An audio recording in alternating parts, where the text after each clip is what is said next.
এটা originally long story উপন্যাসের line, টাইটানিককে ধার করা হয়েছিল। যাই হোক, এখন আমরা কাজের কথায় ফিরে আসি। এটা শোনার সময় আপনারা কি মানে কে কি ভেবেছেন আমরা একটু শুনবো, হ্যাঁ? যদি কর্টেস মাইক্রোফোন থেকে একটু হেল্প করতে হবে, আমরা 3-4 জনের কাছ থেকে শুনবো। মনে হচ্ছিল যে আমার জীবনও এরকম, আমি সংঘর্ষই করে যাচ্ছি, এখনো সুখ খুঁজছি, ওইটার সাথে এটা মেলাচ্ছিল। নাইস। আচ্ছা ম্যাডাম বলেন, একটু শুনি। Be easy. আপনি চাইলে এখানে দাঁড়িয়ে কথা বলতে পারেন। ও ঠিক আছে। হ্যাঁ, আমি আসলে যেটা ভাবছিলাম, আমার মনে হচ্ছিল আমি যদি আমার হাজবেন্ডকে নিয়ে ওইসব জায়গায় ঘুরতে যেতে পারি।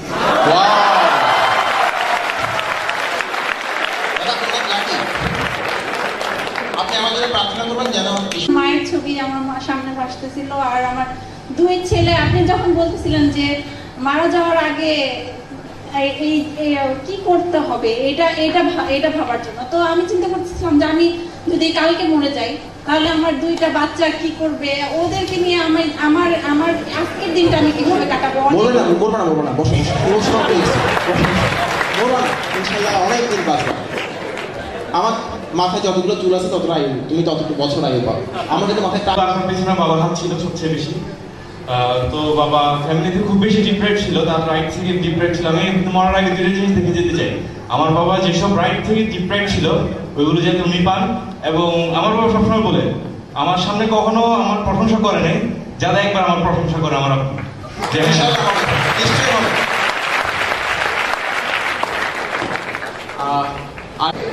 আপনি আগেই তো একটা কন্ডিশন দিয়ে দিয়েছেন যে যেন ভাবি মারা যাওয়ার আগে কি কি করতে হবে। কন্ডিশন আপনার মতো করে বলেন, সমস্যা নাই, এটা বলার জন্য বলেছি, বলুন। সো মন খারাপ হয়ে গিয়েছিল আর ফ্যামিলির কথাই মনে আসছিল। হ্যাঁ, মৃত্যুর সময় ফ্যামিলির কথা মনে আসে, আমারও মনে আসছে। আমি একবার মারা গেছিলাম, তখন আমার মনে ছিল আমরা কিছু বুঝি নাই কিন্তু। হ্যাঁ, তারপর এই ভাইটাকে দেন তো একটু প্লিজ, ওনাকে দেন। আমি 2টা জিনিস চাই, একটা হচ্ছে আপনার মতো আমি ক্যাডার হতে চাই মৃত্যুর আগে, কারণ এটা আমার মা বাবার স্বপ্ন। আপনার বাবা মা স্বপ্ন করে আপনি ক্যাডার হতে চান, ফাইন। তারপর দ্বিতীয়টা হচ্ছে জীবনের সকল ত্রুটি কাটিয়ে আমি মৃত্যুর আগে একদম পূর্ণাঙ্গ ভালো মানুষ হিসেবে নিজেকে প্রতিষ্ঠা করতে চাই। পৃথিবীতে সফল হওয়ার চাইতে বেশি দরকার হচ্ছে ভালো মানুষ হওয়া। এই 2টা জিনিস ভেবেছিলাম। আচ্ছা, একটা হচ্ছে আমি যখন চট্টগ্রাম বিশ্ববিদ্যালয়ে চান্স পাই, আমার বাবা আমাকে জড়িয়ে ধরেছিল এবং চোখে আমি একটা খুশি দেখেছিলাম। এটা আমি মৃত্যুর আগে আরেকবার দেখতে চাই। আজকের পর থেকে আমি কখনো কারো ক্ষতি করবো না এবং চেষ্টা করবো না, আর আমার দ্বারা কখনো কারো ক্ষতি হবে না। That's good, that's good. এই যে ক্ষতি করার কথাটা বললাম, আমি এই ফিলোসফিতে বিশ্বাস করি। হ্যাঁ, আমার বাবা একটা কথা বলে, মানুষ দিয়েছিল আমার লাইফে। এই প্রথম আমার জন্মদিনে আমি একটা গিফট পেলাম, যে গিফটটা দিয়েছে সরাসরি আল্লাহ। আল্লাহ যখন কোনো গিফট দেয় সেটা ছোটখাটো গিফট হয় না, অনেক বড় গিফট হয়। আমি আপনাদের বলি, আপনাদের জীবনেও সেই দিনটা আসবে, এটা বিশ্বাস করতে হবে। সবকিছু যুক্তি দিয়ে হয় না, পৃথিবীতে সবকিছু যুক্তি দিয়ে বিচার করা যায় না। আমি এতটুকু সম্মানিত হওয়ার কথা না, সেই যোগ্যতাই আমার নাই, কিন্তু আমি হয়ে গেছি। পৃথিবীতে সবকিছু যুক্তি দিয়ে চলে না, বিশ্বাস করেন আপনার সেই দিনটা আসবে। এবং সেই দিনটার জন্য প্রচন্ড পরিশ্রম করে বিনয়ের সাথে মাথা নিচু করে মানুষকে কথা শোনাবেন না, হজম করেন, কথা হজম করেন। একদিন আপনারও দিন আসবে, ওই দিন আপনার জন্য আপনার সব সাফল্য কথা বলে দেবে, আপনাকে মুখ খুলতে হবে না, সেই দিনটার জন্য ওয়েট করতে হবে। আর আমি বিশ্বাস, আপনি যে বিশ্ববিদ্যালয়ে পড়াশোনা করেন না কেন, আপনি যত বড় পণ্ডিতই হন না কেন, সেই পাণ্ডিত্য অন্য মানুষের সঙ্গে দেখানোর কিছু নাই। আপনি যদি মানুষকে মানুষ মনে না করেন, আপনার পাণ্ডিত্য তার মধ্যে একটা ব্যাড ইমপ্রেশন তৈরি করবে, ভালো কোনো ইমপ্রেশন তৈরি করবে না। এবং গুগল কোম্পানি সাধারণত বিভিন্ন বিশ্ববিদ্যালয়ে যারা টপ গ্র্যাজুয়েট, যারা টপার, তাদেরকে রিক্রুট করে না, তাদেরকে চাকরি দেয় না। গুগলের চিফ এক্সিকিউটিভ অফিসারের একটা সাক্ষাৎকার পাওয়া যায়, গুগলে সার্চ করলেই পাবেন, ইন্টারনেটে পাওয়া যায়। ওখানে উনি বলছেন, আমরা ভার্সিটিগুলোর যারা টপ গ্র্যাজুয়েট তাদেরকে চাকরি দিই না। এই কারণেই দিই না, যারা ভার্সিটিতে টপ গ্র্যাজুয়েট তারা সাধারণত নিজেদের ভুলগুলোকে স্বীকার করতে পারে না, ভুলগুলোকে মেনে নিতে পারে না। যদি ওদেরকে আমরা চাকরি দিই তখন আমাদের এখানে টিম ওয়ার্ক করতে হয়, গুগলে টিম ওয়ার্ক করতে হয়। তো টিমে যখন কোনো একটা জিনিস ফেল করে, কোনো একটা জিনিস সাকসেসফুল হয় না, তখন তারা সাধারণত দায়িত্বটা অন্যদের কাঁধে চাপায় দেয়। নিজেরা দায়িত্ব নিতে পারে না, ভুলটাকে নিজেরা মেনে নিতে পারে না, অন্যদের কাঁধে চাপায়। এটা আমাদের কোম্পানির ক্ষতি করে, ওয়ার্ক এফিসিয়েন্সি কমায়, আউটপুট কমায়। এটা ছিল ওনার বক্তব্য। নিখুঁত হওয়ার চেষ্টা বাদ দেন। পৃথিবীতে কোনো কিছুই নিখুঁত না। এই কারণেই না, পৃথিবীতে প্রত্যেকটা মানুষ মানে এক এক রকম মানুষ এক এক রকম করে ভাবে। আপনি একটা কাজ যত ভালোভাবেই করেন না কেন, কেউ কেউ বলবে কাজটা হয় নাই, ভালো হয় নাই।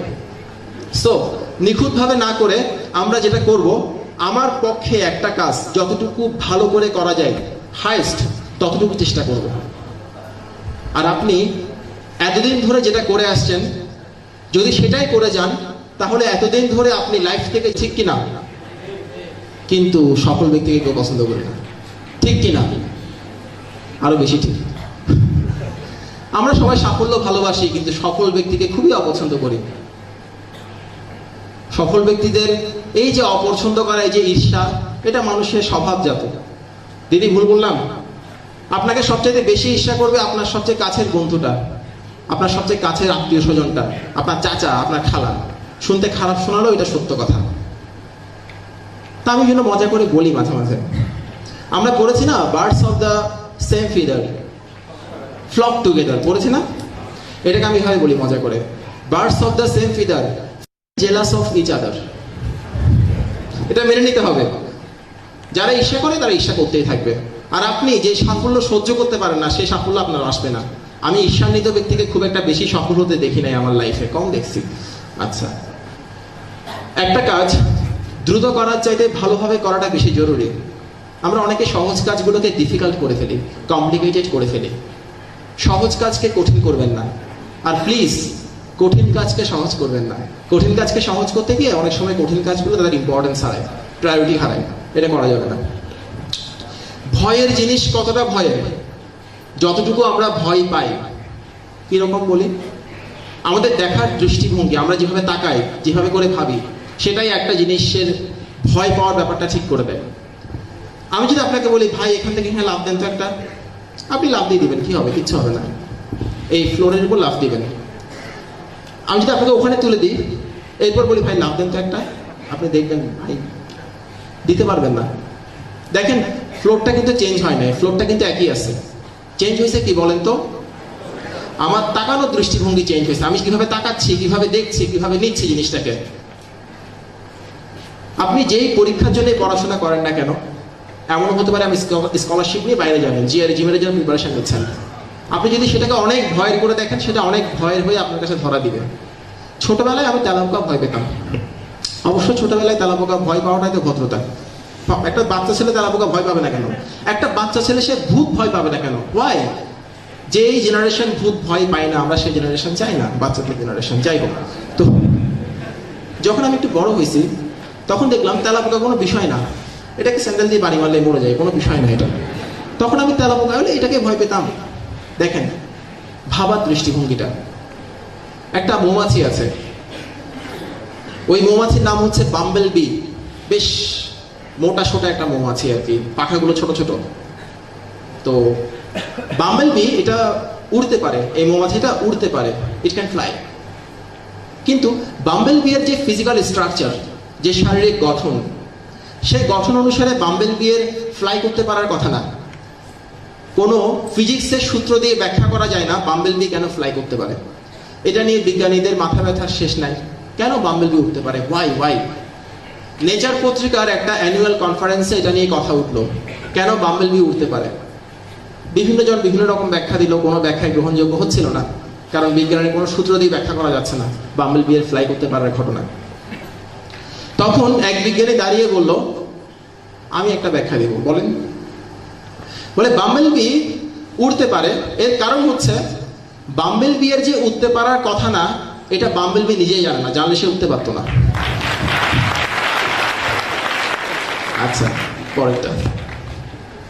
আমরা আরেকটা কাজ মহা আনন্দে করি, সেটা হচ্ছে গীবত করা। গীবত করা, ও একটা খ্যাত, ও একটা আনস্মার্ট, ও কেমন কেমন দেখতে, পৃথিবীর প্রত্যেকটা মানুষ আয়নার সামনে নিজেকে শাহরুখ খান মনে করে, এটাই সত্য কথা। এবং অন্যকে মনে করে ভিলেন, ওরকম মনে করে। দেখেন, আমরা যখন কাউকে বলি খ্যাত, আনস্মার্ট, চেহারা খারাপ, আমাদের চেহারা কিন্তু একটু ভালো হয়ে যায় না? যাই, আরেকজনকে খ্যাত বললে আমার স্মার্টনেস বাড়ে? বাড়ে না। আর এই গিবত করার জন্য কোনো কোয়ালিটিও লাগে না, একদম গদ্ধবরাও গিবত করতে পারে, যত কম করতে পারবেন ততই ভালো। আচ্ছা, ফেসবুকে অবধার্থের বন্ধু হওয়ার চাইতে জ্ঞানীর ফলোয়ার হয়ে থাকাটা ভালো।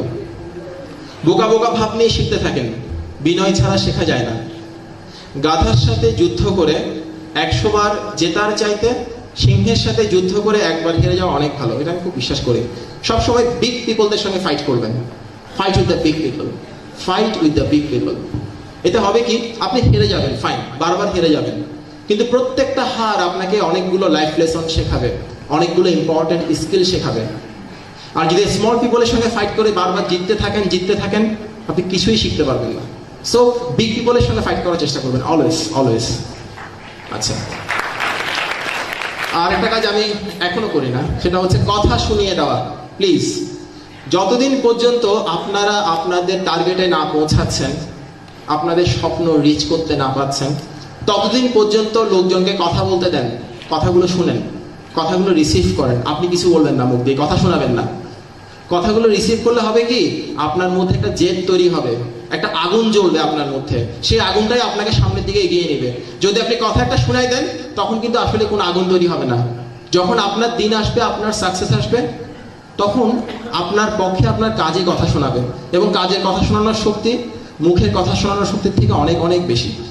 পরেরটা, 3টা কাজ করবেন। নাম্বার 1, আপনি কি করতে চান সেটা লিখে ফেলবেন, আসলেই লিখবেন। আমি ঠাট্টা করার জন্য বলছি না, আসলেই লিখবেন।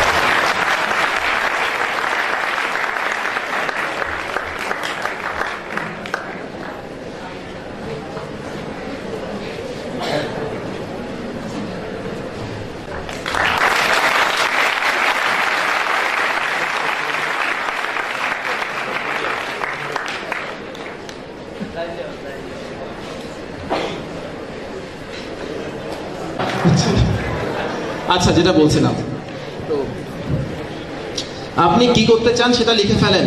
নাম্বার 2, আপনি না করেন সেই টেবিলের উপর রাখবেন, বাইরে যাওয়ার সময় পারলে পকেটে রাখবেন। এটা অনেক হেল্প করে, সত্যি হেল্প করে। ব্যাপারটা খুব চাইল্ডিশ মনে হতে পারে, ছেলে মানুষই মনে হতে পারে, কিন্তু it really helps, it really works. আচ্ছা, হোয়াই মি, খুব কমন একটা প্রশ্ন, হোয়াই মি, আমি কেন? এর মানে কি?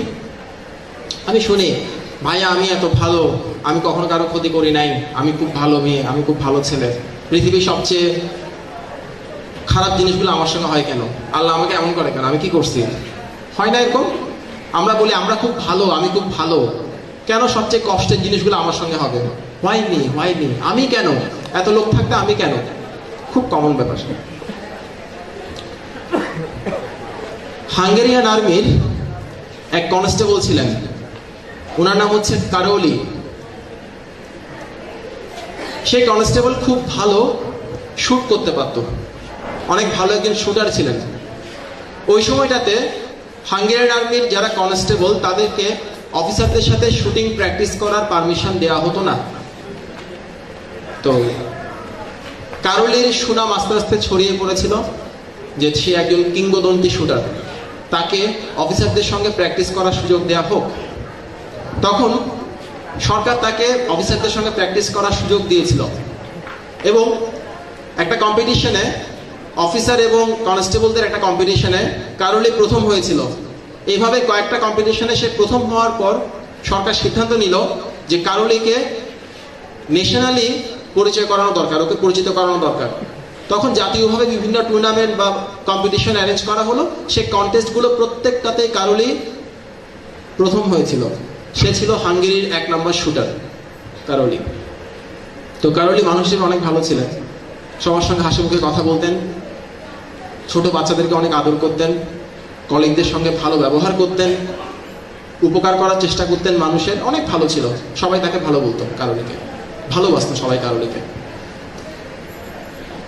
আমার সাল ভুল হতে পারে, ক্ষমা করবেন, সম্ভবত 1932। 1932-তে একটা অলিম্পিক গেমস হওয়ার কথা ছিল টোকিওতে। হাঙ্গেরিয়ান সরকার ঠিক করলেন অলিম্পিক গেমসে হাঙ্গেরির পক্ষে কারোলি কন্টেস্ট করবে, কম্পিট করবে। সবকিছু ঠিকঠাক, কারোলি খেলতে যাবে অলিম্পিক গেমসে। অলিম্পিক গেমস শুরু হওয়ার যে তারিখটা ছিল সেই তারিখের প্রায় এক মাস আগে একটা শুটিং প্র্যাকটিস করার সময়, একটা শুটিং সেশনে হঠাৎ একটা হ্যান্ড গ্রেনেডের আকস্মিক বিস্ফোরণে কারোলির ডান হাতটা এখান থেকে পুরোটা উড়ে গেছে। ওর কোনো হাত নাই, এই জায়গা থেকে পুরোটা উড়ে চলে গেছে কারোলির। সবাই খুব মন খারাপ করছে। কারোলির মতো একজন প্রমিজিং মানুষের ক্যারিয়ার শেষ, যে হাঙ্গেরিকে সম্মানিত করতে পারত সে আর সেই কাজটা করতে পারছে না। ওর সঙ্গে কেন এটা হলো? ওর মতো একটা ভালো মানুষের সাথে আমরা কি ছিলাম না?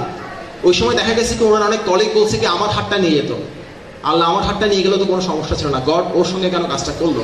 এমন লোকও দেখা গেছে, এত বেশি ভালোবাসত লোকজন তাকে। তো কারোলি হসপিটালাইজ ছিলেন। যখনই হসপিটালাইজ ছিলেন তখন ওনার পাশে এক আর্মি অফিসার বসেছিল। আর্মি অফিসার বলছে, ভাই তোমার সঙ্গে এটা হওয়ার কি দরকার ছিল? আল্লাহ আমার হাতটা নিয়ে যেত অনেক ভালো হতো, আমার হাত তো কোনো কাজে লাগবে না, তুমি তোমার হাত দিয়ে আমাদের দেশকে সম্মানিত করতে পারতো। তো কারোলি হাসতেছে, বলে কি ভাই তোমার মতো একজন মানুষের ক্যারিয়ার শেষ, খুব কষ্ট লাগছে, তোমার জন্য অনেক বেশি কষ্ট লাগতেছে আমাদের। তখন কারোলি একটা কথা বলছিল, অনেক বিখ্যাত একটা কথা।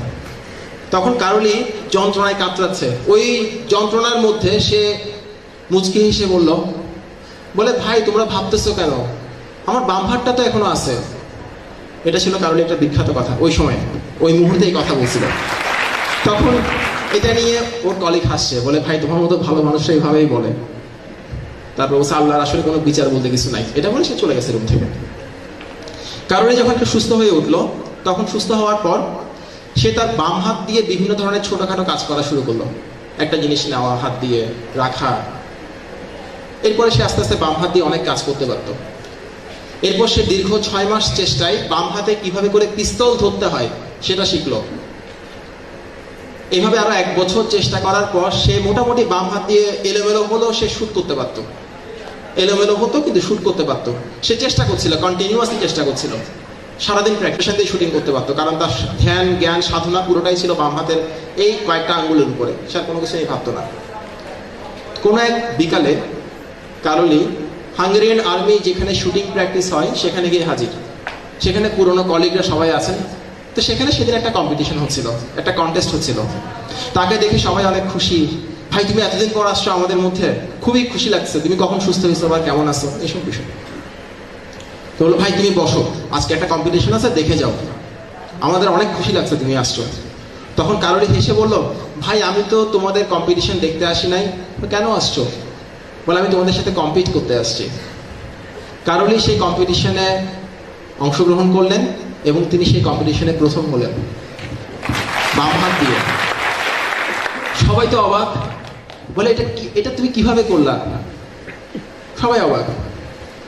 এইভাবে করে সে আস্তে আস্তে ন্যাশনাল বিভিন্ন কম্পিটিশনে আবার আগের মতো অংশ নিতে শুরু করলো এবং 1 বছরের মধ্যে সে আবার আগের কারোলিকে সবাই ফিরে পেল।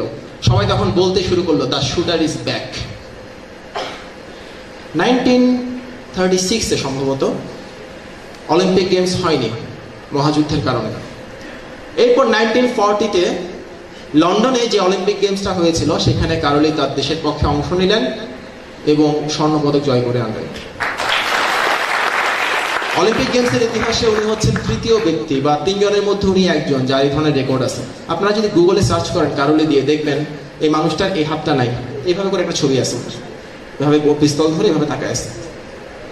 এখন বলেন, এটা কিন্তু একটা চমৎকার একটা রহস্য, একটা মিস্ট্রি অফ দ্য ইউনিভার্স। বলতে পারবেন কেউ কেন? আসলে আমরা সবই জানি এগুলো, এদের বায়োগ্রাফি আমরা সবাই কম বেশি পড়ছি, কিন্তু আমরা তো এটা থেকে শিক্ষা নিতে পারি না। কেন পারি না? কেউ কি জানাবে না? কি মনে হয় আপনাদের কাছে?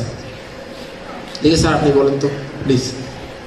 অর্থাৎ আমরা কিন্তু এটা কিন্তু পারবো না, এটা কিন্তু নিজের মধ্যে যতটা না বিশ্বাস করি কিন্তু আমরা কিন্তু কাজে কিন্তু আমরা কিন্তু লাগাতে পারি না। আর আমাদের মধ্যে কিন্তু রিপিটেড যেটা যে বারবার যে করার একটা ধৈর্য ধরে যে লেগে থাকার যে প্রবণতা, এটা কিন্তু আমাদের মধ্যে কিন্তু থাকে না। পারসিস্টেন্স থাকে না। Persistence fine, thank you. খুব বেশি বড় করে দেখি, আমরা মনে করি যে না আমার পক্ষে অতটুকু সম্ভব না, মানে স্বপ্নটাকেই খুব ছোট করে দেখি, এই জন্য আমাদের ইচ্ছা শক্তিটাও অনেক কমে যায়, আর এই জন্যই আমরা এই জিনিসটা ফলো করতে পারি। ওকে ফাইন, আচ্ছা থ্যাংক ইউ। আমি আমার মতো ব্যাখ্যাটা দিই, ভুলও হতে পারে। আমার কাছে মনে হয়েছে পৃথিবীতে যুগে যুগে যারা অনেক বুদ্ধিমান মানুষ তারা খুব ভালো তর্ক করেন, সব কিছু নিয়েই তর্ক করেন যারা অনেক বুদ্ধিমান মানুষ। আর যারা জিনিয়াস, প্রতিভাবান, তারা এগিয়ে যান, কারণ তারা অনেক কিছুকে বিশ্বাস করে গ্রহণ করেন। এই যে এই বিষয়গুলো আমরা যখনই শুনি বা দেখি তখন আমরা জাজ করতে শুরু করি। আপনি যত বেশি জাজ করবেন তত বেশি আপনার পারফরমেন্স কমবে। এইসব বিষয়গুলো বিশেষ করে আপনাকে কিছু বিষয় ব্লাইন্ডলি বিশ্বাস করতে হবে। আপনাকে বিশ্বাস করতে হবে আপনি আসলে পারবেন। খুব বেশি বুদ্ধিমানরা খুব বেশি দূর যায় না, কিছু বোকা হতে হয়। এই মাঝে মাঝে লাইফে কিছু বোকামি করতে হয়। এই বোকামি করে যদি বিশ্বাস করেন ছোট মানুষের মতো, ছেলে মানুষের মতো, হ্যাঁ আমিও পারবো, দেখবেন হয়ে গেছে। হ্যাঁ, এডিসন, আমি যখন প্রথম পড়ছিলাম লা মিজারেবল লেখার সময় ভিক্টর ইউগো, আমরা হুগো বলে আসলে ইউগো, ভিক্টর ইউগো দৈনিক 22 ঘন্টা লিখতেন। 22 ঘন্টা, সংখ্যাটা আপনি ভুল শোনেন নাই, ঠিক শুনছেন, 22 ঘন্টা লিখতেন। তখন আমার কাছে মনে হয়েছে এই পরিমাণ পরিশ্রম করে লোকটা তো মারা যায়নি, লোকটা তো বেঁচে আছে, দিব্যি বেঁচে ছিল, আমি কেন পারবো না? তখন আমাকে কেউ এই বুদ্ধি দেয় নাই যে 22 ঘন্টা পরিশ্রম করা সম্ভব না, বা আমার ওরকম জাজ করার মতো ইচ্ছাও হয় নাই। যখন আমি এডিসন একই সঙ্গে অনেকগুলো কাজ করতেন। আলবা এডিসনের ছেলের লেখা ওনার একটা জীবনী আছে, যেটা রিডার্স ডাইজেস্টে প্রকাশিত হয়েছিল, ছোট জীবনী, সেটা পড়েছিলাম আমি। ওখানে উনি লিখছেন, বাবাকে আমি দেখেছি এবং ওনার যখন অনেক বয়স হয়ে গেছে এডিসনের, যখন ওনার বয়স 60 ইয়ার, তখনও উনি দৈনিক 18 ঘন্টা 20 ঘন্টা পরিশ্রম করতে পারতেন। এপিজে আব্দুল কালাম, ভারতের প্রয়াত রাষ্ট্রপতি, এবং আমার খুব শ্রদ্ধা করি যাদের কথা ভাবলে শ্রদ্ধায় মাথাটা নত হয়ে আসে। ওনার বয়স যখন 67 বছর, তখন উনি ডেলি পরিশ্রম করতেন 17 থেকে 18 ঘন্টা। আমি বিশ্বাস করতাম ওরা যদি পারে আমি কেন পারবো না। এডিসন এই পরিমাণ পরিশ্রম করে উনি যখন মারা যান তখন ওনার বয়স ছিল সম্ভবত 80 বছর। আমরা এতটুকু আয়ু পাবো কিনা তাও জানি না। ওরা পারলে আমি পারবো না কেন? আমিও পারবো। আমি যদি ওরকম পরিশ্রম করি তাহলে আমার কিছু একটা আসবে। অনেক কিছুকে জাজ করতে হয় না। আমরা যত বেশি জাজ করবো তত বেশি ঝামেলায় পড়ে যাবে। আমরা কখন পরিশ্রম করতাম একটু মনে করাই দিই আপনাদেরকে, একটু মনে করে দেখেন। The sweet days of your innocence, back to the sweet days of your innocence. তখন মনে হতো না যে আমি পারবো, নিশ্চয়ই পারবো। এখন বুদ্ধিশুদ্ধি বেড়ে গেছে, অনেক জাজ করতে শিখে গেছে, অনেক শেয়ানা হয়েছে, ওদের অ্যাচিভমেন্ট কমে গেছে, আর কিছুই না। এটা আমি আমার মতো করে ব্যাখ্যা দিলাম, আমার ভুলও হতে পারে ভাই। হ্যাঁ, একটা থিওরি শেখায় আপনাদের, খরগোশ থিওরি, র্যাবিট থিওরি। র্যাবিট থিওরিটা কি বলি? ধরেন একটা শিকারী একটা খরগোশ ধরার জন্য দৌড়াচ্ছে। হ্যাঁ, একটা খরগোশের পালকে চেষ্টা, দুষ্ট, এটাকে ধরা যাবে না, আরেকটাকে ধরি, পাশেরটাকে চেষ্টা করি। সে ওটার পিছনে ছুটতে থাকে, একইভাবে একই স্টাইলে ছুটতে থাকে। আরো 3-4 ঘন্টা নষ্ট হয়ে গেছে। ও বলে না, এটা বেশি কঠিন, পাশের খরগোশটা একটু সহজ, ওটা ট্রাই করি। সে আবার ছুটতে থাকে। একটা সময় সন্ধ্যা নামে, সে আর খরগোশ ধরতে পারে না। একটু খেয়াল করেন তো, ওই শিকারী যদি খরগোশটাকে চেঞ্জ না করে খরগোশটার পেছনে যেভাবে ছুটছিল সে ছোটার ধরনটাকে চেঞ্জ করতো, তাহলে তার খরগোশটা ধরা সহজ হতো না? সে পিছনে ছুটছে, সে হয়তো বা রাস্তাটাকে চেঞ্জ করে সামনে থেকে ডস দিয়ে খরগোশটাকে ধরে ফেললো। টেকনিক চেঞ্জ করতে পারতো না? পারতো কিনা? আমরা কি করি? আমরা যখন কোন একটা চাকরির জন্য প্রিপারেশন নিই, তখন ছুটতে ছুটতে পরিশ্রম করতে করতে একটা সময় মনে হয় এই চাকরিটা বেশি বদমাস, এটার পেছনে ছোটা যাবে না, অমুক চাকরিটা মনে হয় একটু ভালো, অমুক খরগোশটা মনে হয় একটু ভালো, ওটার পিছনে ছুটি। বিসিএস বাদ ব্যাংক, ব্যাংক বাদ বিদেশে যাব, বিদেশ বাদ এমএনসিতে যাব, ছুটতে থাকি। আমরা যদি আমাদের টার্গেটটাকে চেঞ্জ না করে আমাদের কাজ করার ধরনটাকে চেঞ্জ করতাম, আমাদের সহজ হতো। কারণ ওই টার্গেটটা কেউ না কেউ তো অ্যাচিভ করছে না? ও যদি অ্যাচিভ করতে পারে এটা দ্বারা বোঝায় that is an achievable target. So আমাকে যেটা করতে হবে বলেন, বিসিএস পরীক্ষার জন্য আমি যে স্টাইলে পড়াশোনা করতেছি, পড়াশোনার ধরনটাকে চেঞ্জ করতে হবে, টেকনিকটাকে চেঞ্জ করতে হবে। আমরা বেশিরভাগ লোক করি কি, সেটা করি না, আমরা আমাদের ওই টার্গেটটাকে চেঞ্জ করি বারবার। টার্গেটটাকে চেঞ্জ করতে থাকি একটা সময় গিয়ে দেখা যায় কি আমাদের বয়স 30 পার হয়। 30 পার হলে কি আর পরীক্ষা দেওয়া যায়? 30 বড় নিষ্ঠুর একটা বয়স, 30 বড় নির্দয় একটা বয়স। 30 পার হয়ে গেলে কেউ চাকরি দেয় না, 30 পার হয়ে গেলে কেউ হৃদয় দেয় না। আচ্ছা যাই হোক, তো এখন এই ব্যাপারটা খেয়াল রাখবেন, র্যাবিট থিওরি এটা খেয়াল রাখবেন। আচ্ছা, জিততে হলে আসলে কি লাগে, উইন করতে কি লাগে, একটা গল্প দিয়ে বলি, সত্যি ঘটনা যেটা ঘটেছিল লন্ডনে। ইউরোপে ক্লাব ফুটবল হয় না, ইউরোপে আমরা সবাই দেখি তাই না, ক্লাব ফুটবল হয় না? তো ক্লাব ফুটবলে পার্টিসিপেট করার জন্য একটা ক্লাব, লোকাল একটা ক্লাব, তারা কিছু ওই প্লেয়ারকে ট্রেন করতেছিল বা লোকাল কিছু কন্টেস্টে অংশ নেওয়ার জন্য ট্রেন করতেছিল। তো একটা ফেমাস একটা ক্লাব লন্ডনের, ওই ক্লাবটা 2টা খেলায় পরপর হেরে গেল আর একটা ক্লাবের সাথে। তো সেই 2টা খেলায় একজন প্লেয়ার ছিল, তো সেই প্লেয়ারটা মোটেও ভালো খেলতো না, এত বাজে খেলতো, পায়ে কোনো বল আনতে পারতো না, কোনো গোল মারানোর জন্য হেল্প করতে পারতো না, উল্টা আরো গোল খাওয়াই দিত, এরকম বাজে একটা প্লেয়ার ছিল। তো থার্ড ডেতে যখন এই প্লেয়ারটা খেলতে আসলো, তখন বলে ভাই তোমাকে আজকে খেলায় নেওয়া যাবে না, তোমাকে নিয়ে খেলা এবং 10 জন নিয়ে খেলা সেম কথা, তুমি বাদ। এটা একটু সাইডে সরানো যায় না? গত 2 ম্যাচে যে লোকটা আসছিল, বুড়া লোকটা, উনি স্যার আমার বাবা। তো আমার বাবা স্যার চোখে দেখে না, অন্ধ। তো আমার বাবা আমার সাথে খেলা দেখতে আসতো, গ্যালারিতে বসে থাকতো এবং এটা ভেবে সান্ত্বনা পেত, এক ধরনের সুখ অনুভব করতো যে আমার ছেলে মাঠে খেলতেছে, আমি দেখতেছি, কিন্তু উনি আসলে স্যার চোখে দেখে না। তো বাবার সঙ্গে যখন বাসায় যেতাম, প্রতিদিন বাবাকে মিথ্যা কথা বলতাম, বাবাকে বলতাম বাবা আজকে আমি অনেক ভালো খেলছি, এতটা গোল দিছি, 1টা গোল দিছি, 2টা গোল দিছি, এতটা গোল সেভ করছি, এই কথাগুলো বলতো এবং বাবা হাসতে থাকতো বাচ্চাদের মতো। অনেক ভালো লাগতো স্যার, বাবা অসুস্থ মানুষ, অনেক ভালো লাগতো। আমার বাবা স্যার গতকাল রাতে মারা গেছে, আজকেই প্রথম আমার বাবা উপর থেকে বসে আমার খেলা দেখছে স্যার। আমি স্যার আজকে কিভাবে বাবাকে ফাঁকি দিব, আমি স্যার বাবার জন্য খেলছি শুধু। তো এই যে খেলাটা দেখালো, আপনি আমাকে বলেন তো ভাই, এটা কি তার মেধার ফলে সম্ভব হয়েছিল, দক্ষতার ফলে সম্ভব হয়েছিল, নাকি শুধু আবেগের জন্য সম্ভব হয়েছিল? Only emotion. Love your emotions. আমার হাতটা একটু বিশ্রী হতে পারে ভাই, আমার একটা আঙ্গুল নাই, কিন্তু আমারই তো হাত, আমি তো এটাকে ঘৃণা করতে পারি না, এই হাতটা ছাড়া আমি তো অসম্পূর্ণ। ঠিক একইভাবে আমার যে ইমোশনগুলো আছে, ওই ইমোশনগুলোকে বাদ দিলে তো আমি মানুষই থাকবো না। যে যাই বলুক, আমি আমার ইমোশনকে ভালোবাসি, এটা মাথায় রাখবেন। আপনি যদি আপনার ইমোশনগুলোকে আপনার অ্যাটিটিউড পরিবর্তন করার মাধ্যমে প্রপারলি ব্যবহার করতে পারেন এবং ভেতরের আগুনটাকে একবার জ্বালাতে পারেন, পৃথিবীর এমন কোনো শক্তি নেই আপনাকে আটকে রাখবে, এটা বিশ্বাস করেন। আপনি দেখবেন মাঝে মাঝে আমি এখন ভাবি, আমি অনেক রাত না ঘুমিয়েছিলাম প্রিপারেশন নেওয়ার সময় বিসিএস পরীক্ষার, এখন আমি কেউ না ঘুমাতে বলে আমি পারবো না হয়তো বা। হ্যাঁ হয়, অনেক সময় কাজ থাকলে আমি ঘুমাই না, ওটা কিন্তু ইমোশনের জন্য। আমি প্রত্যেকটা ক্যারিয়ার আড্ডা স্লাইডগুলো নিয়ে আরেকবার বসি, কি কি চেঞ্জ করা যায়। কালকে ঘুমিয়েছি রাত 3:30টায়, বসি কি কি চেঞ্জ করা যায়, কি কি চেঞ্জ করা যায়, কি কি বললে ভালো হয়, কি কি বললে ভালো, ট্রাই করি। প্রত্যেকটা মানুষের ভালো খারাপ আছে, আমরা খারাপ যেমন করি আমরা কিন্তু ভালোও করি।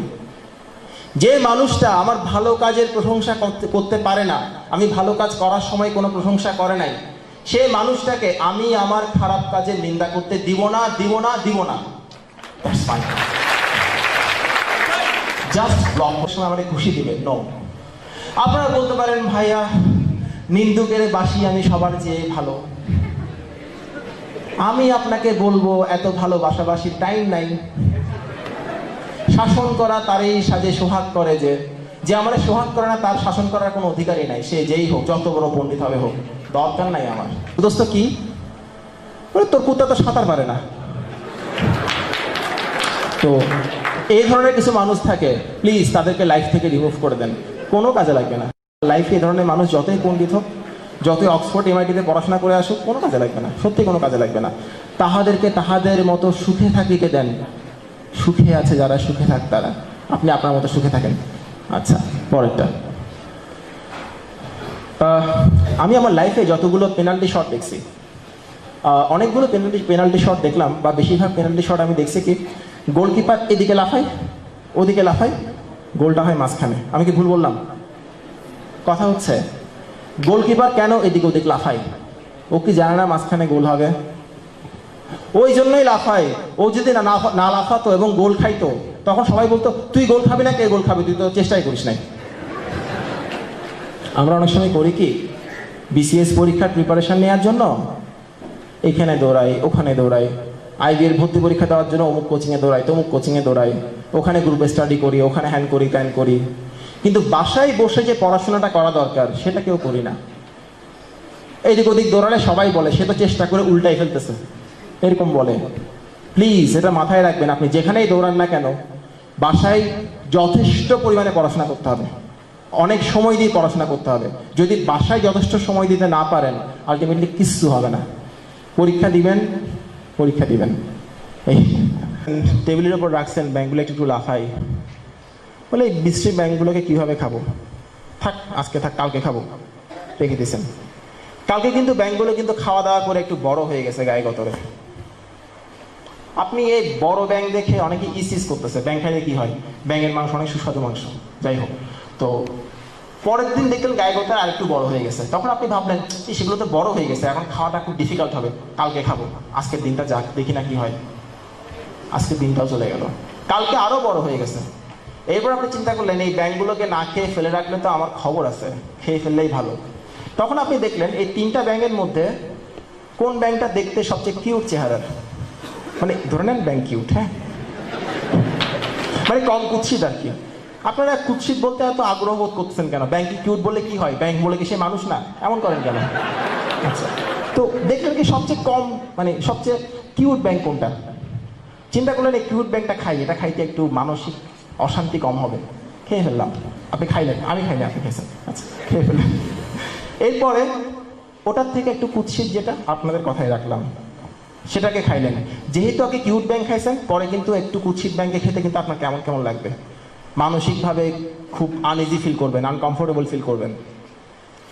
লাস্টে ধরছেন একেবারে সবচেয়ে বিশ্রী যে ব্যাংকটা, ওটাকে ধরছেন সবার লাস্টে, ওটা খাইতে আপনার খবর হয়ে গেছে। ওরকম আর কি, যার একবার ব্রেকআপ হয়, ব্রেকআপের আগে গার্লফ্রেন্ডটা একটু সুন্দর হলে পরে ওই গার্লফ্রেন্ড সুন্দর না হলে প্রেম করতে অনেক কষ্ট হয়, ওরকম আর কি। হ্যাঁ, আচ্ছা, তো এখন দেখেন এই কথাগুলো ভুলে যান, এখন যেটা বলছি সেটা। এরপরে দেখেন আপনি এই পরিমাণ কষ্ট করে ব্যাংকগুলো খেয়ে ফেললেন। এখন দুটো কথা বলি। নাম্বার 1, যদি আপনি ব্যাংকগুলোকে প্রথম দিন খেয়ে ফেলতেন তাহলে কিন্তু ব্যাংকগুলো গায়ে গতরে বাঁধতো না, বাঁধতো? নাম্বার 1। নাম্বার 2, যদি আপনি সবচেয়ে বিশ্রী চেহারার ব্যাংকটা আগে খেতেন তাহলে কিন্তু একটু ওটা থেকে একটু কম বিশ্রী যেগুলো হতো, মানসিকভাবে কষ্টটা কম হতো এবং আপনি তাড়াতাড়ি খেয়ে ফেলতে পারতেন। আমরা যখন কোনো একটা কাজ ফেলে রাখি, কোনো একটা পড়া ফেলে রাখি, তখন কিন্তু পরের দিন গিয়ে সেই কাজটা কিন্তু গায়ে গতরে আরও বাড়ে না? যত ফেলে রাখবেন ততই বাড়বে। কারণ তার কাছ থেকে আমি অনেক কিছু শিখেছি আমার লাইফে, অনেক কিছু পেয়েছি। যখন বাংলাদেশ যখন ইন্ডিয়ার সঙ্গে হেরে গেল এবং ওই খেলাতে যখন অনিয়ম হয়েছিল, সে অনিয়ম নিয়ে টেন্ডুলকার কোনো কিছু বলে নাই, বলছে ঠিক ছিল। তখন আমার মনে হলো এই আমার এত ভালোবাসার মানুষটা এইভাবে করে কেন বলবে, অনেক কষ্ট হয়েছিল মেনে নিতে। যাই হোক, আমরা খেলছিল সিধু, সবাই দৌড়ে আসলো, আজহারউদ্দিন সহ সবাই দেখে বলতেছে এই ছেলে তো মারা যাবে, এ তো বাঁচবে না, এটাকে বাঁচানো দরকার, মারা যাবে। অনেকে বলছিল ওর ক্যারিয়ার ধ্বংস হয়ে গেল। তখন সিধু বকা দিয়ে বলছে কিসের ক্যারিয়ার ট্যারিয়ার, ছেলেটা মারা যাবে, ওকে বাঁচাও। তাকে ব্যান্ডেজ ট্যান্ডেজ করে দেওয়া হলো। ইন্ডিয়া ওই খেলায় হেরে যাচ্ছে মোটামুটি শিওর। টেন্ডুলকারকে তখন নিয়ে যাওয়া হচ্ছিল প্যাভিলিয়ানে, সবাই বলছিল তুমি রিটায়ার হার্ট হয়ে যাও, সমস্যা নেই। হঠাৎ টেন্ডুলকার তাদেরকে বললো এই তোমরা থামো। বলে মানে? থামো। সে উঠে দাঁড়ালো এবং উঠে দাঁড়িয়ে দুটো কথা বলছে, মেয়ে খেলেগা, মানে কি? আই উইল প্লে, আমি খেলবো। আজহারউদ্দিন দৌড়াই আসছে, বলে তোমার মাথা ঠিক আছে, তুমি এখন খেলতে নামলে মারা যাবা জাস্ট। কিচ্ছু বলে নাই, আবারও বলছে আই উইল প্লে, ব্যাট নিয়ে সরাসরি ওখানে চলে গেছে, ক্রিজে চলে গেছে। পুরো বিশ্ব তখন টিভিতে দেখতেছে একটা ছোট ছেলে খেলতে যাচ্ছে, তার নাকে ব্যান্ডেজ, ব্যান্ডেজ ভেদ করে রক্ত পড়তেছে টপ টপ করে, এবং ছেলেটা খেলতে গেছে। আবার ওয়াকার ইউনুস খেলতে নামলেন, সবাই হাসাহাসি করছিল পাকিস্তানে, এই কি খেলবে, প্রথম বলে বাউন্ডারি, এবং ওই অবস্থায় ওই শরীর নিয়ে টেন্ডুলকার টানা 57 রান করলেন এবং ইন্ডিয়া জিতেছিল খেলাটাতে। This is the attitude. আমি যখন অনেক কষ্টে থাকতাম পড়াশোনা করার সময়, মনে হতো ছেড়ে দিই, আর পারতেছি না। লিখিত পরীক্ষা দেওয়ার সময় হাতে খুব পেইন করতো ভাই, অনেক বলে সে টেন্ডুলকার হয়েছে, নাহলে হইতো না। শাহরুখ খান যখন দেবদাস মুভি মুক্তি পেল, তখন শাহরুখ খানকে জিজ্ঞেস করা হয়েছিল, ভাই তুমি এরকম একটা মুভি করলা কিভাবে, সাংবাদিকরা জিজ্ঞেস করছে। আপনারা তো দেখছেন দেবদাস, সবাই দেবদাস হচ্ছে প্রচন্ড রকমের একটা মেলো ড্রামাটিক মুভি, মানে অতি নাটকীয়তা আছে ওখানে। তো বলছে তুমি এই ধরনের অসাধারণ যে অভিনয়গুলো করো, তোমার কি প্র্যাকটিস করতে হয়? তখন সে তার স্বভাব সুলভ ভঙ্গিতে হেসে বলে, প্র্যাকটিস ছাড়া জগতে কোনো কিছু হয়, প্রচুর প্র্যাকটিস করে আসি। বলে কি বলো, তোমার সময়ও তো নাই। বলে ব্যাপার কি, ব্যাপার না, আমি ঘুমাই কম। শাহরুখ খান খুব কম ঘুমাই শাহরুখ খান বলে আমি ঘুমাই কম। তখন শাহরুখ খানকে বলছে, তুমি এত পরিমাণ প্রেশার নেওয়ার পরে বাসায় গিয়ে আবার এগুলো প্র্যাকটিস করো, এটা কি সম্ভব? তোমার তো ভাই মরে যাওয়ার কথা, কষ্ট লাগে না তোমার? তখন সে হেসে একটা কথা বলছিল, এই কথাটা আমি প্রায় সময় স্মরণ করি। বলে আমি যখন প্র্যাকটিস করি, একবার করি, দুইবার করি, তিনবার করি, হয় না ঠিক মতো, আমার মনের মতো হয় না। আমি যখন আয়নার সামনে দাঁড়িয়ে প্র্যাকটিস করি, তখন মাঝে মাঝে মনে হয় শালার অভিনয় ছেড়ে দিই, এই শাহরুখ খানকে দিয়ে অভিনয় হবে না, এটাই মনে হয়। তখন আবার নিজেকে বলি, আপনি যখন কোনো একটা কাজ, এটা ওনার কথা, শাহরুখ খানের কথা, আপনি কোনো একটা কাজ করার সময় যদি আপনার কমপক্ষে 4 থেকে 5 বার এটা মনে না হয় যে এটা আমাকে দিয়ে হবে না, প্রচণ্ড কষ্ট, ফিজিক্যাল কষ্ট, মেন্টাল কষ্ট, আমি ছেড়ে দিই, আমার জন্য এই কাজটা আসে নাই, আমি ছেড়ে দিই, আমি আর পারতেছি না, এই জিনিসটা যদি আপনার কমপক্ষে 4 থেকে 5 বার মনে না হয়, আপনি শিওর থাকতে পারেন আপনি কাজটা শুরুই করেন নাই এখনো। এটা খুব ভাবতাম ওই সময়টাতে, খুব ভাবতাম। আচ্ছা, পরেরটা, habitual selfish weakness to greatness, এটা বলেছিলাম আমি। মানে যারা গ্রেট ব্যক্তি, তাদের গ্রেটনেসটাকে গ্রহণ করেন, শুধু পুরো ব্যক্তিটাকে গ্রহণ করবেন না। তাদের যে গ্রেটনেস, তারা যেটা খুব ভালোভাবে করতে পারে, ওটার জন্য ওনার যে ডেডিকেশন, ওনার যে স্টাইলটা, ওটা ফলো করেন, পুরো ব্যক্তিকে ফলো করবেন না। আচ্ছা, দুঃখবাদীদের গল্প, যারা দুঃখবাদী, নৈরাশ্যবাদী, পেসিমিস্ট, তাদেরকে এড়িয়ে চলেন।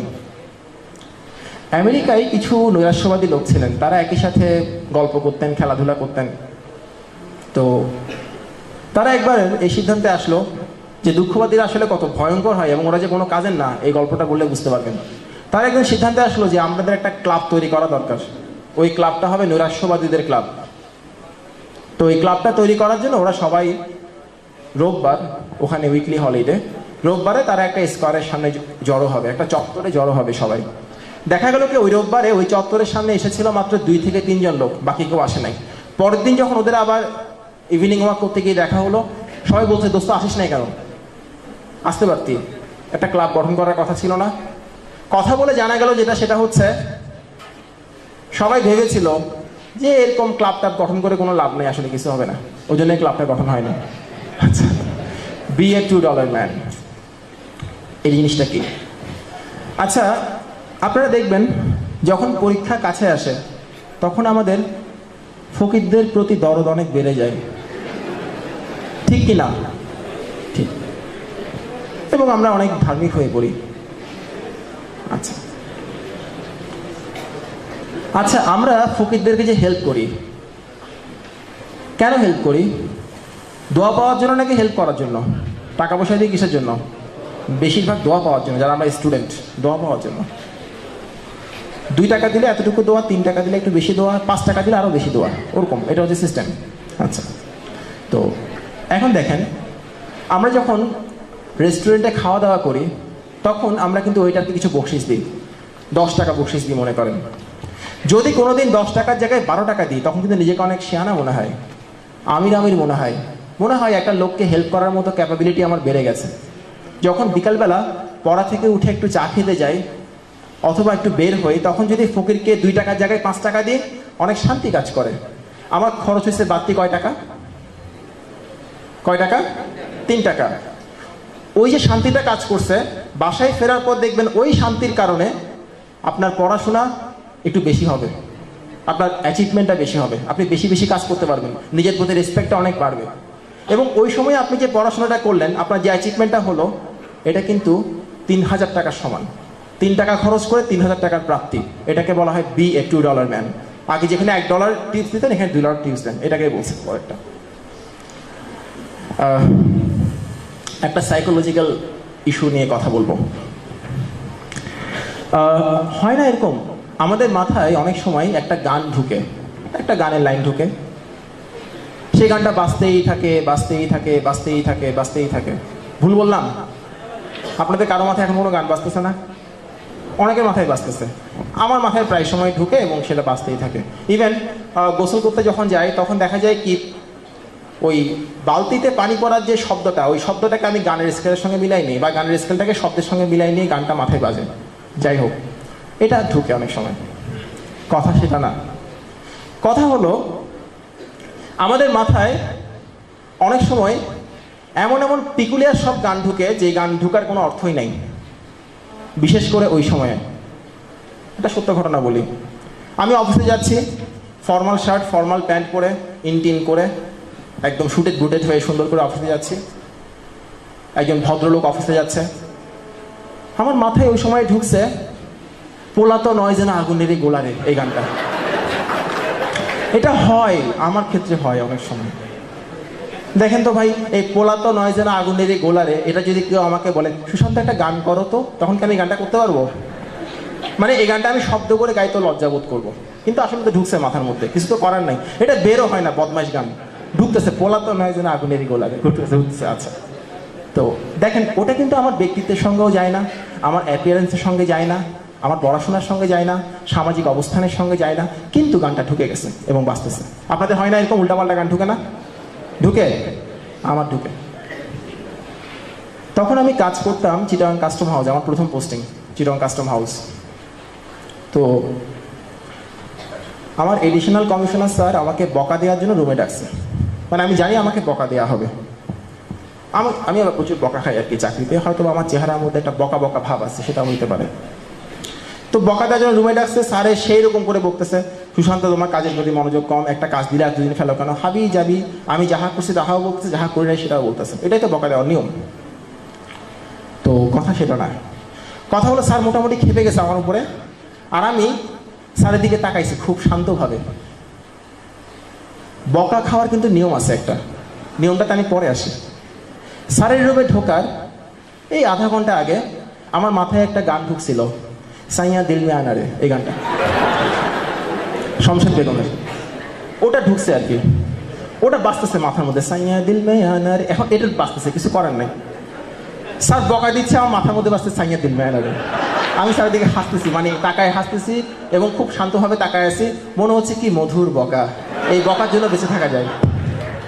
তো শোনেন ভাই, বকা খাওয়ার নিয়মের কথা বলতেছিলাম।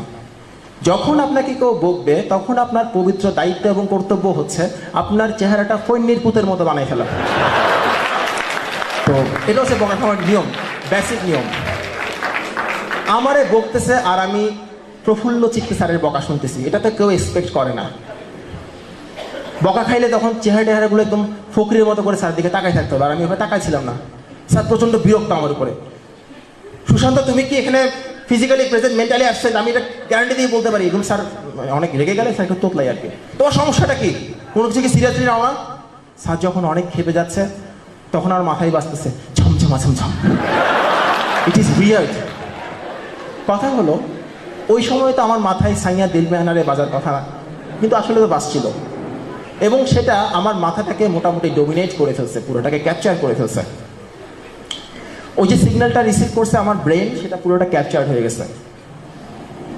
এবং নিয়ম হচ্ছে, আমাদের ব্রেন যখন কোনো একটা সিগন্যাল রিসিভ করে, তখন সে সিমিলার টাইপের অনেকগুলো সিগন্যালকে ইনভাইট করে, একই ধরনের অনেকগুলো সিগন্যালকে ইনভাইট করে।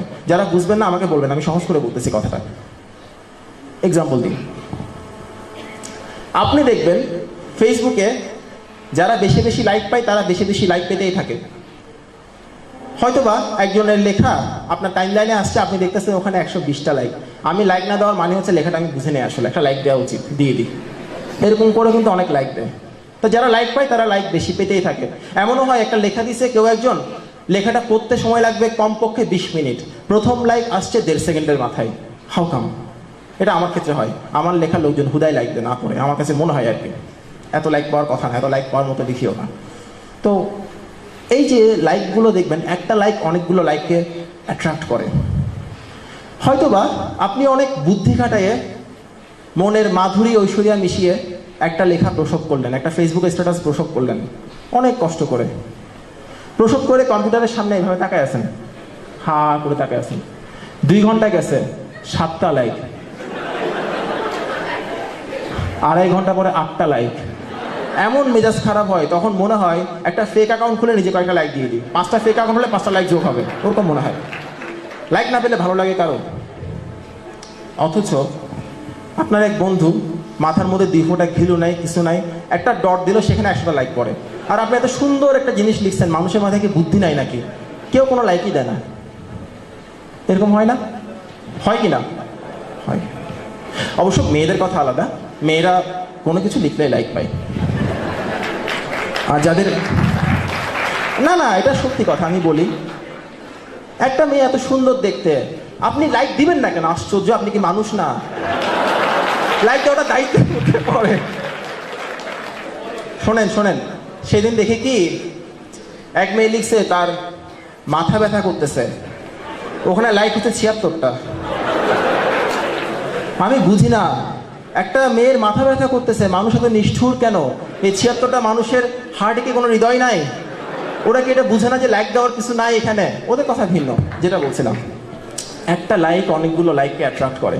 ওই লাইকটা কাজের লাইক হোক কিংবা অকাজের লাইক হোক, অ্যাট্রাক্ট করে নিয়ে আসে। এটাকে রোন্ডা ব্রায়ান তার বিখ্যাত বই দ্য সিক্রেট, আমার লাইফের সবচাইতে ইনফ্লুয়েন্সিয়াল বইগুলোর মধ্যে একটা, দ্য সিক্রেট, উনি বলছেন লাইক অ্যাট্রাক্টস লাইক। উনি ফেসবুক দিয়ে বলেন নাই। আমাদের মাথায় যখন কোনো একটা সিগন্যাল রিসিভ হয় তখন খুব কেয়ারফুল থাকবেন। আপনি যদি ইতিবাচক কোনো একটা পজিটিভ কোনো সিগন্যাল রিসিভ করেন, আপনার মাথায় রিসিভ হয়, সেই পজিটিভ সিগন্যালটা 8-10টা পজিটিভ সিগন্যালকে ইনভাইট করে নিয়ে আসে এবং এতে আপনার ওয়ার্ক এফিসিয়েন্সি বাড়ে। আর যদি নেতিবাচক কোনো সিগন্যাল রিসিভ হয়, নেগেটিভ কোনো কিছু রিসিভ হয়, একটা নেগেটিভ সিগন্যাল 10টা নেগেটিভ সিগন্যালকে ইনভাইট করে নিয়ে আসে এবং আপনাকে পুরো জিরো বানাই দেয়। সো এবারে খুব কেয়ারফুল থাকবেন। ফাইন। তো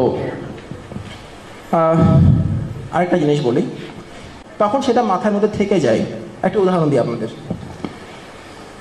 what is love? What is love? ভালোবাসা কি?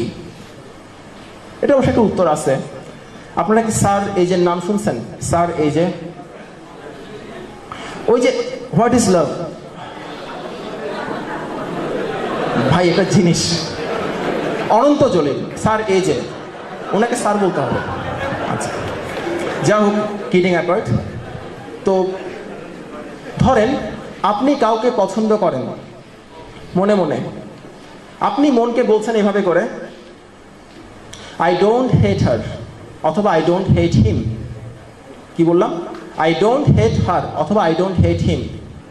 আমাদের ব্রেন সাধারণত কোনো একটা কথার নেগেটিভ যে কিওয়ার্ডগুলো, নেগেটিভ যে কথাগুলো, নেভার, ডোন্ট, ডাজন্ট, নট, এগুলো রিসিভ করতে পারে না। আপনি বলছেন ব্রেনকে I don't hate her, brain শুনছে আই হেট হার। আপনার বলা উচিত কি বলেন? I love her. আপনি ব্রেনকে বলছেন, আপনি সেলুনে গেছেন চুল কাটাতে, ব্রেনকে বলছেন I don't want a bad hair cut. Brain শুনছে I want a bad hair cut. বলতে হবে কি? I want a good hair cut. আমরা যখন কোনো কিছু নিয়ে ভাববো একটু কেয়ারফুল থাকবো। আমরা যখন ছোট ছিলাম তখন দেখবেন আমরা যখন বলতাম মা বাবাকে আমি মরে যাবো, আমি মরে যাবো, তখন মা মুখে হাত দিয়ে চেপে ধরতেন না, এগুলো বলতে হয় না বাবা। মনে আছে আপনাদের? করতো না? কেন করতো? একটা গবেষণায় দেখা গেছে আমরা প্রতিদিন যে উইশগুলো করি বা যে কথাগুলো ভাবি, সেই কথাগুলো 10% দোয়া, আমি আবারও বলছি 10% দোয়া কবুল হয়ে যায়। আপনি বিসিএস পরীক্ষার প্রিপারেশন নেওয়ার সময় যদি ভাবেন আপনার বিসিএস হবে না, প্রথমবার দিচ্ছেন পরের বার হবে, এই কথাগুলো যদি ভাবেন, এমনও হতে পারে না ওই 10% দেওয়ার মধ্যে সেটা পড়ে গেছে, হতে পারে কি না? You can never tell, you can never know. আমি কিন্তু ভাবতাম আমার চাকরিটা হবে, তবে কাস্টমসে হবে এটা আশা করি না, ভাবছি পুলিশের লাস্টের দিকে একটা হবে, এটাই ভাবছি। চাকরি হবে না এটা ভাবি নাই। সো এই ব্যাপারটা ভাববেন না যে চাকরি হবে না, এমনি দিচ্ছেন বিসিএস, দেখা যাবে কি ওটা কবুল হয়ে গেছে, তখন আপনার খবর আছে কবুল। তখন তার মাথায় এই দুটো লাইন আসলো, you fill up my senses like a night in the forest. ওই মুহূর্তে তিনি স্কিং বন্ধ করে পাশের একটা কুড়ে ঘরে গিয়ে তাদের কাছ থেকে কাগজ কলম চেয়ে নিয়ে এই গানটা লিখেছিলেন এবং সুর করেছিলেন। ওনার সময় লেগেছিল 12 মিনিট, 12 মিনিটস। বাংলা ভাষায় সবচাইতে বেশিবার আবৃত্তি হওয়া কবিতা সম্ভবত কেউ কথা রাখেনি। কার লেখা? সুনীল গঙ্গোপাধ্যায়।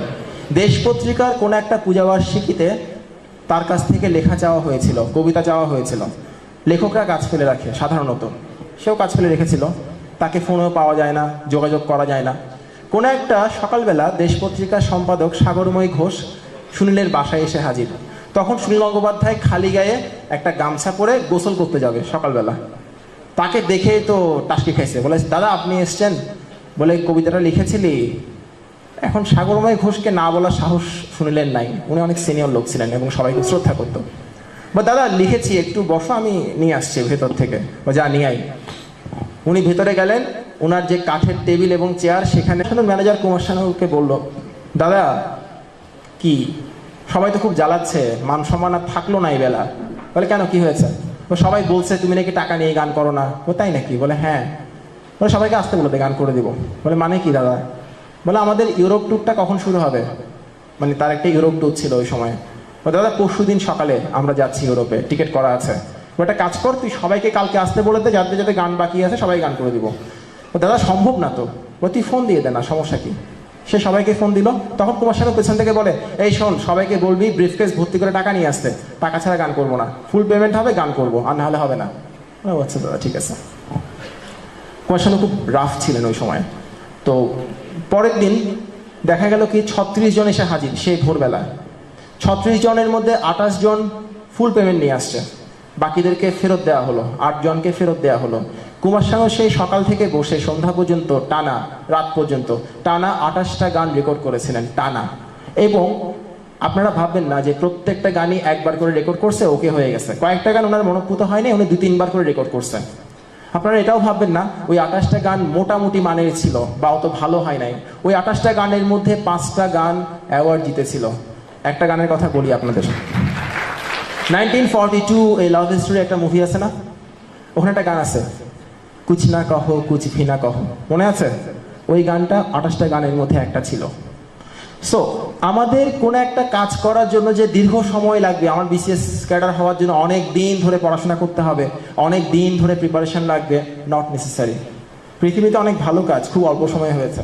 সো আপনাদের যাদের মনে হয় জানুয়ারির 8 তারিখ পরীক্ষা, কিছুই পড়ি নাই, 36তম বিসিএস কিভাবে দিব, আপনাদের বলি আজকে থেকে, সত্যি সত্যি বলতেছে, আজকে থেকে, আজকে তো আর হবে না, কালকে থেকে যদি দৈনিক 15 ঘন্টা করে পড়াশোনা করতে পারেন, আমি মিন করে বলছি কথাটা, বলার জন্য বলছি না, যদি দৈনিক 15 ঘন্টা করে পড়াশোনা করতে পারেন আপনি অবশ্যই প্রিলিমিনারিতে পাস করবেন। দায়িত্ব নিয়ে বললাম কথাটা, প্লিজ শুরু করেন পড়াশোনা। আচ্ছা, তো বিল গেটস একটা কথা বলে, বিল গেটস বলে কি আমি লেজি লোকজনদেরকে ভালোবাসি। কেন? কারণ লেজি লোকরা একটা কাজ যখন করে তখন সে এমনভাবে করে যাতে কাজটা ওকে সেকেন্ড টাইম করতে না হয়। এই কারণে আমি লেজি লোক থেকে মাইক্রোসফটে বেশি চাকরি দিই। আমি আপনাদেরকে বলবো লেজি হন।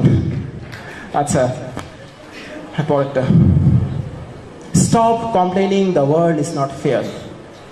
Yes, it's unfair, and this unfair world is older than you, and it has accommodated many better brains than you. এই কথাটা মানে হচ্ছে আমরা প্রায় সময় বলি না দুনিয়াটা ফেয়ার না, দুনিয়াটা আনফেয়ার। বিল গেটস বলছেন হ্যাঁ আমি জানি দুনিয়াটা আনফেয়ার, আমরা কোনো ফেয়ার ওয়ার্ল্ডে বাস করি না, এটা একটা আনফেয়ার ওয়ার্ল্ড। তখন আমি বলছি বিল গেটসকে, এই আনফেয়ার ওয়ার্ল্ডে আমি কিভাবে পারফর্ম করব, আমার কি দোষ? আমার তো কোনো দোষ নাই, ওয়ার্ল্ডটাই আনফেয়ার। তখন উনি বলছেন হ্যাঁ এই আনফেয়ার ওয়ার্ল্ডে তোমার আমার চাইতে অনেক বেটার লোক পারফর্ম করে গেছে, তাদের সময় তো ফেয়ার ওয়ার্ল্ড ছিল না, তখন আনফেয়ার ওয়ার্ল্ডই ছিল। যেহেতু এই আনফেয়ার ওয়ার্ল্ডে তোমার আমার চাইতে অনেক বেটার লোক বেটার পারফর্ম করে গেছে, তুমি যদি আনফেয়ার ওয়ার্ল্ডে পারফর্ম করতে না পারো, দোষটা ওয়ার্ল্ডের না, দোষটা তোমার। এটা হচ্ছে বিল গেটসের কথা, আমার খুব ভালো লাগে কথাটা, শেয়ার করলাম। আচ্ছা, কোনো একটা কাজ করার সবচেয়ে কঠিন ধাপ হচ্ছে দুইটা। নাম্বার 1, আপনি আসলে কি করতে চান, কিভাবে করতে চান সেটা ঠিক করা। আমরা আসলে জানি না আমরা কি চাই। নাম্বার 2, কাজটা সত্যি সত্যি শুরু করা, আজকেই শুরু করা। আমরা কাজ শুরু করতে 1 সপ্তাহ ফেলি, প্রোক্রাস্টিনেশন, দীর্ঘসূত্রতা, ওটা করা যাবে না। শুরু করতে হবে, একটু হলেও শুরু করতে হবে। আচ্ছা, পরেরটা, ইট always seems impossible until it's ডান। আমার খুব প্রিয় কথা। কথাটা কার বলেন তো? নেলসন ম্যান্ডেলার কথা। মানে একটা কাজ করার আগ পর্যন্ত সেটাকে অসম্ভব বলেই মনে হয়। আমারও মনে হতো বিসিএস এ চাকরি পাওয়া মনে হয় অসম্ভব, ফার্স্ট হবো, এটা তো আমার মানে অলিক কল্পনাতেও আসতো না কোনোদিন, প্রশ্নই আসে না। আমার কাছে মনে হতো ফার্স্ট কি মানুষ হতে পারে, মানব সন্তান হতে পারে ফার্স্ট বিসিএস এর মতো পরীক্ষায়, এটাই মনে হতো। তখন মনে হয়েছিল যে চাকরিটা পাবো মনে হতো, পাবো না মনে হতো না, তবে চাকরিটা পাওয়া খুব কঠিন হবে। সত্যি অনেক পড়াশোনা করছি আমি, কিন্তু তাদের দলে না। কিছু মানুষ থাকে অনেক মেধাবী, অল্প পড়াশোনা করে পারে, আমি তাদের দলে না। আমি প্রচুর পড়াশোনা করে ক্যাডার হয়েছি, প্রচুর পড়াশোনা করছি, তবে রেজাল্ট বের হওয়ার পর মনে হয়েছে এত পড়াশোনা না করলে চলতো, হুদাই করছি। আচ্ছা, পরেরটা, ধরেন আমি একটা বিজনেস করব, হ্যাঁ, তো আমি বিজনেস করব কিসের? চালের বিজনেস করব। এরপর আমি চিন্তা করলাম চালের বিজনেস করব, যেহেতু বিজনেসই করতেছি, পৃথিবীর 1 নাম্বার বিজনেসম্যানের সঙ্গে একটু কথা বলে নিলে ভালো হতো না? কথা বলে নিই। দিলাম গেটস চাচুকে ফোন, আমি চালের ব্যবসা, মানে বিল গেটসকে ফোন দিছি, হ্যাঁ, যে আমি চালের ব্যবসা করব, কেমন হয় চালের ব্যবসা করলে? গেটস কিন্তু ব্যবসা করে সফটওয়্যারের, চালের ব্যবসা করে না। এই যে আমি গেটসকে ফোনটা দিছি, আমি হচ্ছে গাধা। আমি বিসিএস পরীক্ষা দিব, আমি বিসিএস পরীক্ষা দিব কি দিব না এই পরামর্শ নেওয়ার জন্য আমি আমার চাচার কাছে গেছি। চাচা একটা মাল্টিন্যাশনাল কোম্পানিতে অনেক বড় পোস্টে জব করে, পড়াশোনা করছে, অনেক বিশাল বিশাল পড়াশোনা করছে। তার কাছ থেকে আমি জানতে গেছি বিসিএস পরীক্ষা দিব কি দিব না। কিন্তু আপনি মোটামুটি ডিমোরালাইজড হয়ে ফিরে চলে আসছেন, এটাই বেশিরভাগ ক্ষেত্রে হয়। কার কাছ থেকে আমি সাজেশন নিচ্ছি এই ব্যাপারে খুব কৌশলী হতে হবে। আমি অনেককেই দেখেছি ক্যারিয়ারের শুরুতে শুধু রং ইনফরমেশনের জন্য ক্যারিয়ারটা ঠিক পথে এগোয় নাই, ওনার যে যতটুকু করার ক্ষমতা ছিল ততটুকু করতে পারে নাই। ভেরি কেয়ারফুল এই ব্যাপারে। আচ্ছা, দুনিয়াতে ডিজার্ভ করা বলে কোনো কিছু নাই। আমি আমার লাইফ আমাকে এটাই শিখাইছে। পৃথিবীতে কোনো কিছুই ডিজার্ভ করা যায় না। আপনি পৃথিবীতে সাকসেসও ডিজার্ভ করেন না, আপনি পৃথিবীতে ফেলিউরও ডিজার্ভ করেন না। পৃথিবীতে সব কিছু আর্ন করতে হয়। যদি ডিজার্ভ করা বলে কোনো কিছু থাকতো আসলেই, তাহলে সবচেয়ে সুন্দরী মেয়েটা সবচেয়ে সুন্দর ছেলেটাকে হাজব্যান্ড হিসাবে পেত, সবচেয়ে সুন্দর ছেলেটার বিয়ে হতো সবচেয়ে সুন্দরী মেয়েটার সাথে, ঠিক কিনা? আসলে কি তা হয় কিনা? সুন্দর মেয়েগুলো সুন্দর বর পায় না, এটাই মেনে নেন। হ্যাঁ, যারা সুন্দরী আছে মেনে নেন, বা যারা সুন্দর আছেন দেখতে, ছেলেটা আর হ্যান্ডসাম অনেক দেখতে, ওরা লাভলি ওয়াইফ পাবেন না খুব একটা, মেনে নেন। তো যদি ডিজার্ভ করা বলে কিছু থাকতো তাহলে সবচেয়ে লাভলির বিয়ে হতো। দেখা যায় কি ওই বিউটি মিটস বেস্ট। আচ্ছা, তো সিরিয়াস এবং সিনসিয়ার, এটার আগে একটু বলি। ছোটবেলায় যখন আমরা ভালো স্টুডেন্ট ছিলাম, আমরা কিন্তু সবাই মোটামুটি ছোটবেলায় 1-2 করে ফার্স্ট সেকেন্ড হয়েছি, হয় নাই? আমি আমার স্কুলে 3rd হয়েছিলাম, ক্লাস 5-এ পড়ার সময় 3rd হয়েছিলাম। ওই স্কুলে 3 জন স্টুডেন্ট ছিল ক্লাস 5-এ। আমি তো 3rd হয়েছি না, অনেক ভালো লাগতো বলতে। হ্যাঁ, তো হাই স্কুলে উঠে অবশ্য ভালো করতাম, ফার্স্ট সেকেন্ড হতাম। এটা হয়েছে কি, আমার আত্মীয়স্বজন ধরে নিছে এই ছেলে তো ফার্স্ট সেকেন্ড হয়, এই ছেলে তো নিশ্চয়ই ইঞ্জিনিয়ার হবে অথবা ডাক্তার হবে। আপনারা দেখেন না 3 Idiots, একটা ছেলে জন্মগ্রহণ করছে, সবাই সিল লাগাই দিচ্ছে ডাক্তার হবে, ইঞ্জিনিয়ার হবে, ওরকম একটা বিষয় আমাদের সোসাইটিতে এটা খুব প্রিভেইলিং আর কি।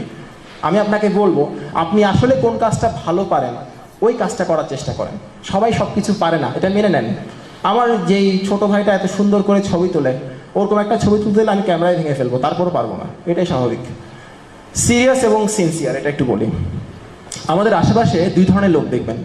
এক ধরনের লোক হচ্ছে খুব সিরিয়াস, একটা কাজ করতে হবে, সে হইচই ফেলে দিবে, একে বলবে তাকে বলবে, সে একটা মানে বিশাল হইচই ফেলে দিবে, সে কিছু একটা করতেছে। আরেক ধরনের লোক দেখবেন যাদেরকে দেখলে মনে হবে তারা আসলে কাজটা করতেছে না, ফাঁকিবাজ, কিন্তু যখন রেজাল্ট বের হয় তখন সে পাস করে, সে পাস করে না। দেখছেন কিনা এরকম? প্রথম শ্রেণীর লোক হচ্ছে সিরিয়াস, সেকেন্ড শ্রেণীর লোক হচ্ছে সিনসিয়ার। ওই সিরিয়াসনেস দিয়ে কিছু হয় না, ভুংভাং দেখালেন সবাইকে, কাজের বেলায় কিছু করতে পারলেন না, কোনো লাভ নাই।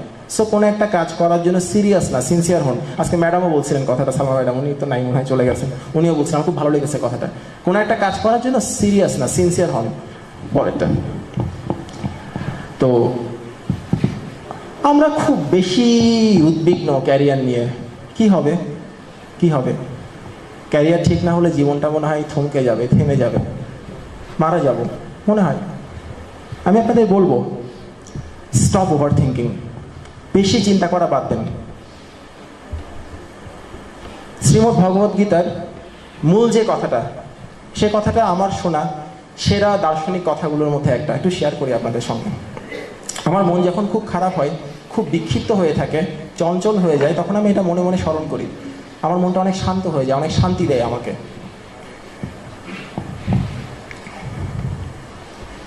যা হয়েছে ভালোর জন্যই হয়েছে, যা হচ্ছে ভালোর জন্যই হচ্ছে, যা হবে ভালোর জন্যই হবে। তুমি কাঁদছো কেন? তুমি কাঁদছো কেন? তুমি এমন কি নিয়ে এসেছিলে যা তুমি এখানে এসে হারিয়েছ? তুমি যা কিছু পেয়েছ এখান থেকেই পেয়েছ, যা কিছু হারিয়েছ এখানেই হারিয়েছ, যা কিছু হারাবে এখানেই হারাবে, এখান থেকেই সেটা পাবে। তোমার জীবনের এমন কি অর্জন আছে যে অর্জনটা তোমার নিজের? সব কিছুই তোমাকে এখান থেকে বিতরণ করে দেওয়া হচ্ছে। অনেক শান্তি লাগে কথাটা ভাবতে, খুব ভালো লাগে। মানে আমাদের যেমন ল্যাটিনে দেখেন, ল্যাটিনে একটা কেন যা কিছুই করি না কেন, মহান আল্লাহ আমাদের রিজিক আগে থেকেই ঠিক করে রেখেছেন, আগে থেকে নির্ধারণ করে রেখেছেন। আমরা যত চেষ্টা করি না কেন, ওই রিজিকের বাইরে যাওয়ার কোনো ক্ষমতা আমাদের দেওয়া হয় না। এটা আমি খুব বিশ্বাস করি, এবং বিশ্বাস করলে আমার শান্তি লাগে, ভালো লাগে, টেনশন কমে। একটা